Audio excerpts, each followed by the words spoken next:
Hi everybody, my name's Gloria, and I want to talk about my grandfather because for me, I always knew going into his home, the smell of coffee brewing, rusted oil, um, but the cologne scent of his smell we knew Grandpa's home. We knew that, hey, today's gonna be a good day. We're gonna walk in, everything's okay. That home, the cozy house on Division Avenue that they lived in for 67 years, was a welcome home. My grandfather died in August 2024. The day that changed everything, right? My grandfather was 91 years old when he passed away. He was an engineer. He worked at Kelly Air Force Base for 68 years of his life. Married to my grandmother, 67 years, had 4 boys. Not a lot of grandchildren, but I was one of them. Who cares about the others, right? As long as it's me, I don't care. I always knew that to my grandfather and my family, I was the first granddaughter, right? So, you know what that means, right? You grow up with them. It was me and my 2 brothers. Not important. I was a favorite. But my grandfather put us in Catholic school. I went to St. James growing all the way up until 8th grade, went to Providence, freshman, sophomore year. Got pregnant. We don't want to talk about that. But got pregnant. Had my daughter. My grandfather was just a bump on the road. Oh, little bump. You don't got to worry about it. Because they navigated me to push forward, right? Or push it to the side, go to school, work. You'll be okay. Because they always enjoy. To them, it was always like hey, we got more kids coming around, more family. Grandfather loved it.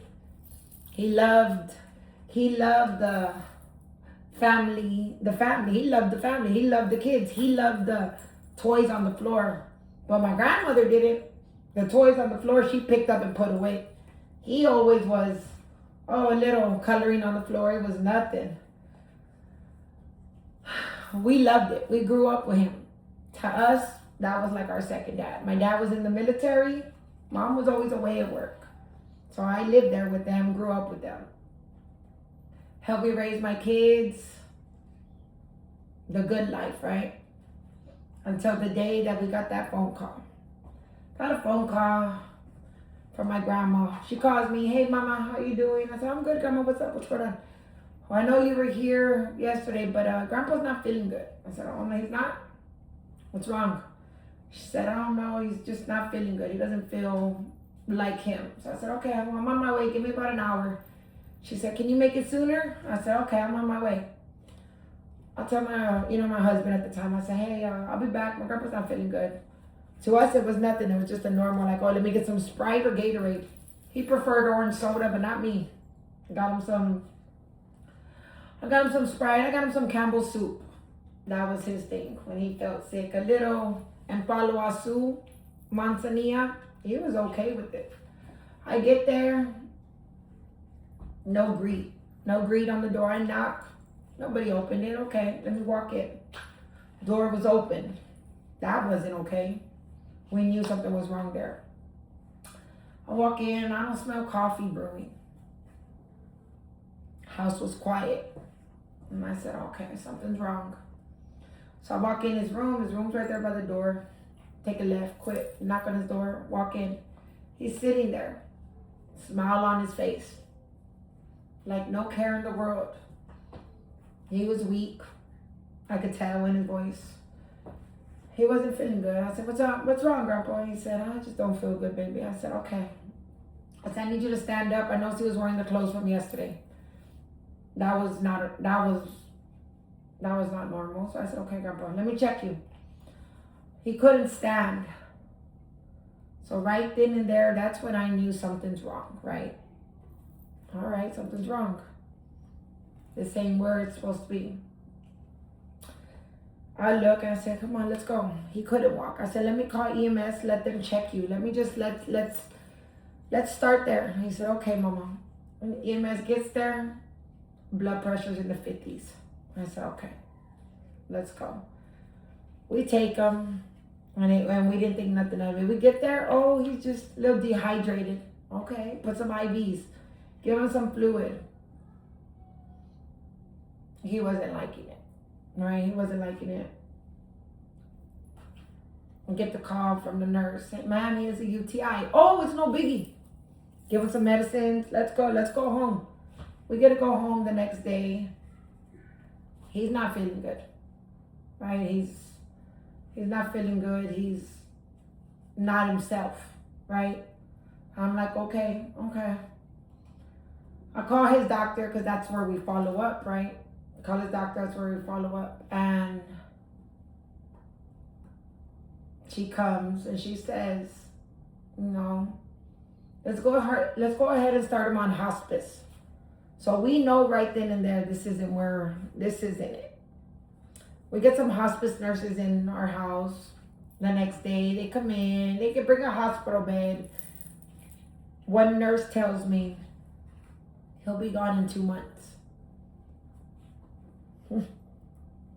Oh, really? I look at her and I say, get out of my house and don't ever come back, right? Not where we wanted it, not where it was supposed to be. Take him off hospice, close it up, right? I just start to notice something's wrong. So I say, all right, Grandpa, I'm going to take you to the hospital. I need to see what's wrong. You're not doing good. We take him back, right? We take him back. July 6th, day before his anniversary. And he's sitting there on the bed and he looks at me and he says, I'll be okay. Just a bump on the road. And I say, you're right. Sit there. We know something's wrong. Stay overnight. Nothing. Doctors say, hey, Mom, throat's not working. He can't swallow. And I said, okay, so what are we doing?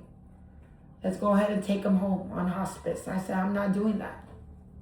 What's another? There's got to be something. Okay, well, whatever. So I got a brother, his wife, her mom's a brain surgeon. She said, you could do a feeding tube. Okay, let's go. Navigate it, let's go. Take him for a feeding tube. They say it's a big surgery. We don't know if he's going to make it, but let's try it. I told my grandpa and he says, let's go. We go. Get him ready for surgery. He gives me his wedding ring. Got to take off all jewelry. Does good. I said, okay, this is where we're going. Let's go. Comes out of surgery, doing good. They show me how to work the feeding tube. Show me how to clean it. We do it. We go home 2 weeks in. He's managing the best he can, right? So we're like, okay, Grandpa. He looks at me one night, calls me in, and he says, hey, Mama. I said, what? He says, the road has a big bump.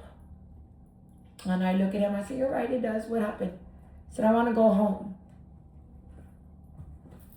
That's when I knew this is the end of this chapter. Call hospice. I tell him I want to get him home. She says, from your house? I said, yes, ma'am. She said, okay, let's order the van.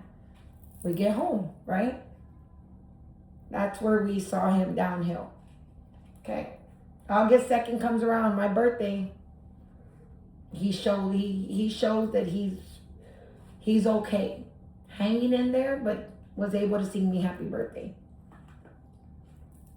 Time goes on, I'm seeing that he's no longer wanting to eat.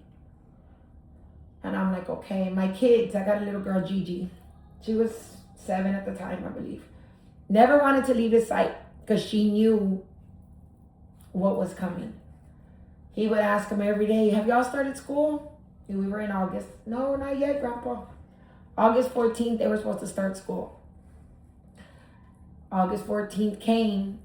The night before, I knew he had a little fever. I was like, it's okay. I'll give you some Tylenol. The 13th. Next day, kids go to school. They come running down the ramp. He had a ramp in the living room. And, Grandpa, we're going to school. We're going. Today's the first day. Gave him a thumbs up. Told him, I'm proud of you. Y'all have a good day. I'll see y'all when I get back. That didn't come. Go drop off the kids. Get home, right? Get home. He's shaking. Something's wrong. I call hospice. Hey, They get there fast. They say, we can't find the pulse. And I look at my grandpa, I say, hey, you're going to be okay. He tells me like that. I know what that means. It's a big bump on the road. We can navigate it. Let's go. I said, you want to go to the hospital? He says, yes. I said, okay, let's go. We go. Who would have known that that would have been it? I get the call. My dad's there at the hospital. He said, hey, they put Grandpa on life support. Wasn't the route that we were supposed to take. I said, all right. This is it, right? I got to go home. I got, my daughter picks up my kids from school. Kids get home, run inside. Oh, there's no Grandpa there. I get a text from my daughter. Where's Grandpa? I said, I'll talk to you when I get home. She sends me a crying face. So I know what that means, right? I get there, hear the creaks in the wood.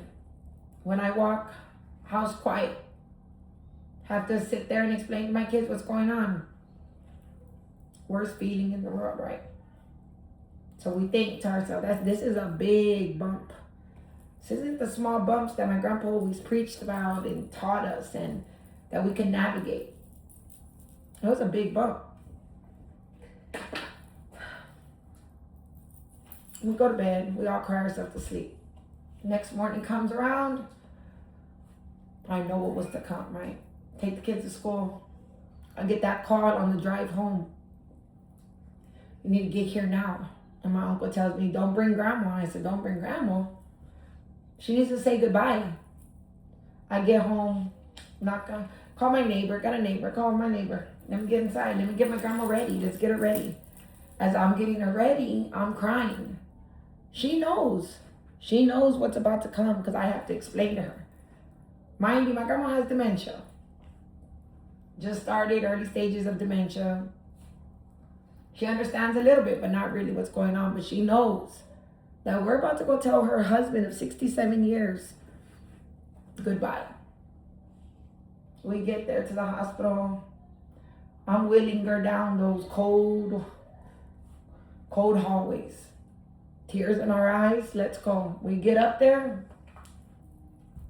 He's on life support. What do? We walk in.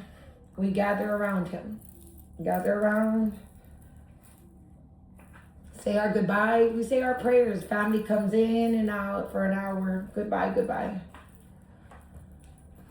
I walk to the hallway to go get me a water and I get that message. Mom, now. Numbers are dropping. I run in. Nurses chase me because they know what's about to happen.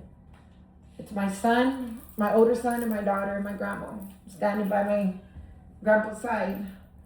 And I see 12 and I see 9 and I see it dropping and we start saying, Grandpa, we love you. Grandma's going to be okay. And he's gone. Just like that. He waited for everybody to be gone and it just to be us four.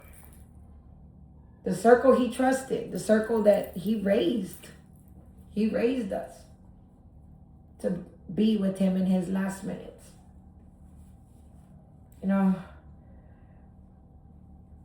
It's an end of the chapter if you think about it, right? End of that road. The bump is gone, right? 2 years later, I find myself navigating to a similar situation. His wife, my grandmother, she got severe dementia, severe Alzheimer's. I'm thinking to myself, here we go, right? All the lessons he taught me in life, never give up. The bump is a little bump. You can go. You got it. You navigate. You got this. You'll take. It ain't nothing, right? It ain't nothing. It's not the life that I thought I was going to have. But here I am, right? 38 years old, still navigating these little bumps in the road. Bumps everywhere. Bump here, bump there. With my grandma, I got 20 bumps a day. But I navigated, right? He taught me something in life that you never give up. These roads that you're giving, hey, There's always a left, there's always a right, but you can go straight. You can go any road you want, because at the end of the day, they all end in one place. You know, he always told me that love is shown in presence. You got to be steady, and you got to care for that person. You got to care about whatever you're doing. He taught me to work, be responsible, and that no matter what it is, choices matter. Always show up. It's the little things. It's tying your shoe for an elderly. It's taking a burger when you could have went somewhere else. Showing up matters, right? Showing up matters.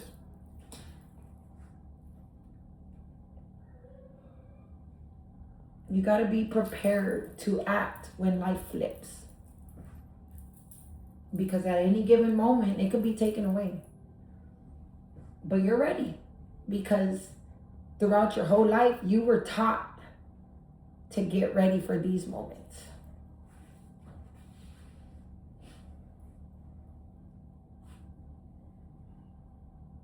Those quiet little acts that I did with him, they matter. They mattered to him in his lifetime. They mattered to my grandmother in her lifetime. They mattered to me and my kids in my lifetime. That's basically all I can say, is that you show up and you show out. For the ones that raised you, the ones that loved you, you give it to them. Because at the end of the day, tomorrow's never promised. And you'll learn that as you grow up. I'm learning that. But I know that I gave him the love that he gave me growing up. Till his last day, he had a smile on his face. Never let me know that he was in pain. I never knew it. But I knew it. Thank you, guys.